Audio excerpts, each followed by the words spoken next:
జనార్దన్ గారు చెప్పండి, ఏమిటి ఈ కేసు కట్టడం కానీ ఇవన్నీ కూడా మొత్తం అన్ని కేసులు కలిపి కడతారా? ఫ్లెక్సీ కాడి నుంచి జరిగినంత వరకు అంబటి రాంబాబు గారు తప్పు ఉంటే కేసు పెట్టుకోమని ఆయనే చెప్పాడు, ఆయన వివరణ కూడా ఇచ్చారు. మరి మిగతా వాళ్ళ మీద కూడా కేసులు పెట్టాలి కదా. స్వయంగా ఇక ఎమ్మెల్యే నేను దాడి చేస్తానని అనౌన్స్ చేసినట్టున్న వార్తలు వచ్చినాయి కదా, చూసాం కదా. సో మరి అటువంటి వాళ్ళ మీద కేసులు ఏమి ఉండవా? ఇప్పుడు అటువంటి వాళ్ళ మీద కేసులు రావాలంటే ఏం చేయాలి, ఎట్లా? ఇప్పుడు దీని మీద మీ అభిప్రాయం ఏంటి? నమస్కారం కేఎస్ఆర్ గారు, మీ వీక్షకులందరికి కూడా, పార్టిసిపెంట్స్ అందరికి కూడా. ఇక్కడ ఏం జరుగుతుందంటే ఆంధ్రప్రదేశ్లో బాధితుల మీద కేసులు పెడుతున్నారండి. ఇప్పుడు మొన్న ఈ మధ్య జరిగినటువంటి ఈ జనసేన ఎమ్మెల్యే ఒక మహిళని ఇది చేశాడు అని ఒక ఇది వస్తే ఆ మహిళ మీద కేసు పెట్టారు, కానీ ఇంతవరకు ఆయన మీద కేసు పెట్టాల. అదేవిధంగా మా నెల్లూరు జిల్లాలో మాజీ మంత్రి ఆయన ప్రసన్న కుమార్ రెడ్డి మాజీ ఎమ్మెల్యే ఇంటి మీద దాడి చేస్తే ఆ రోజు కూడా ఏం చేశారు, ఆయన మీద కేసు పెట్టారు, కానీ ఆయన అక్కడ కొట్టిన వాళ్ళ మీద ఏమి ఇంతవరకు కేసు పెట్టాల. ఆయన ఎన్ని కంప్లైంట్ ఇచ్చినా పట్టించుకోవట్లా.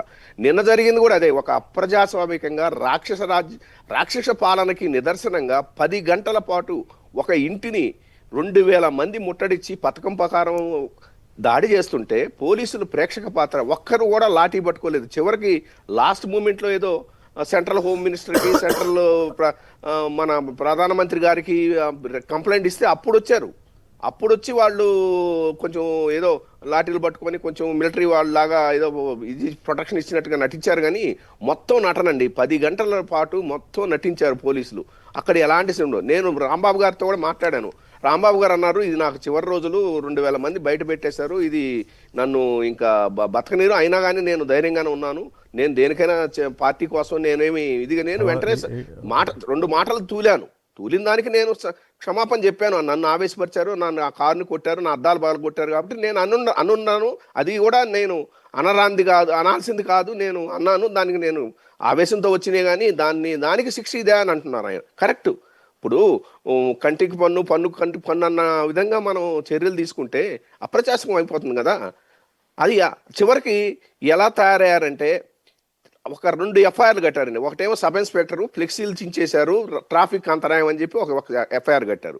మళ్ళీ వెంటనే అది చాలదన్నట్టు, దాంట్లో ఏమీ పెద్ద ఇది లేదని చెప్పి ఆ పిల్లి మాణిక్యరావు అని చెప్పి ఆయన గుంటూరు తెలుగుదేశం అధ్యక్షులంట, ఆయన ద్వారా ఒక కంప్లైంట్ తీసుకొని దాంట్లో చంద్రబాబు నాయుడిని 2 పదాలు తిట్టారు, అందువల్ల ఆయన్ని వర్గ విభేదాలు మన ఘర్షణలు చెలరేగడానికి కారణం అవుతుందని చెప్పి ఒక చిన్న నాన్ బెయిల్ సెక్షన్ 351 అని చెప్పి బిఎన్ఎస్ పెట్టి ఆయన్ని మళ్ళీ ఆయన దగ్గర కంప్లైంట్ తీసుకొని రాత్రి ఆల్మోస్ట్ 11-12 మధ్యన రాంబాబు గారిని అరెస్ట్ చేయడం జరిగింది. సో ఇవన్నీ చూస్తుంటే ఎంత ఎస్పీ గారు స్పందించారు, డీజీపీ గారు స్పందించారు, అందరం ఫోన్ చేశాం, ఎవ్వరు కూడా ఎవరి ఫోన్కి స్పందించాల. చివరికి కేంద్ర హోమ్ సెక్రటరీ గారికి ఫోన్ చేయడం, ఆయనకి మెయిల్ పెట్టడం, ఈ పరిస్థితులంతా వీడియోలు పంపిస్తే అప్పుడు వాళ్ళు రెస్పాండ్ అయ్యారు. కానీ ఇక్కడ అసలు ఎవ్వరు కూడా స్టేట్లో ఎవరు రెస్పాన్స్ కావట్లేదు. దీని మీద ఏంటంటే ఖచ్చితంగా ఒక న్యాయ విచారణ జరగాలండి. ఇది ఇలాంటివి, ఎందుకంటే వాళ్ళు టార్గెట్ చేసేది కూడా మాజీ మంత్రుల్ని, మాజీ ఎమ్మెల్యేలని టార్గెట్ చేస్తున్నారు. కాబట్టి సామాన్య ప్రజలకైతే ఇవన్నీ రక్షణ అనేది కొరవైపోతుంది ఇది రాష్ట్రంలో.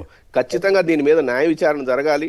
దీని మీద ఒక జ్యుడిషియల్ కమిషన్ ని మాజీ హైకోర్టు జడ్జి ద్వారా కానీ లేదా ఎవరినైనా ఒకరిని సలహా ఇవ్వచ్చు, కానీ ఎక్కడ జరుగుతులే కానీ జరగకపోతే కష్టం సార్. ఇది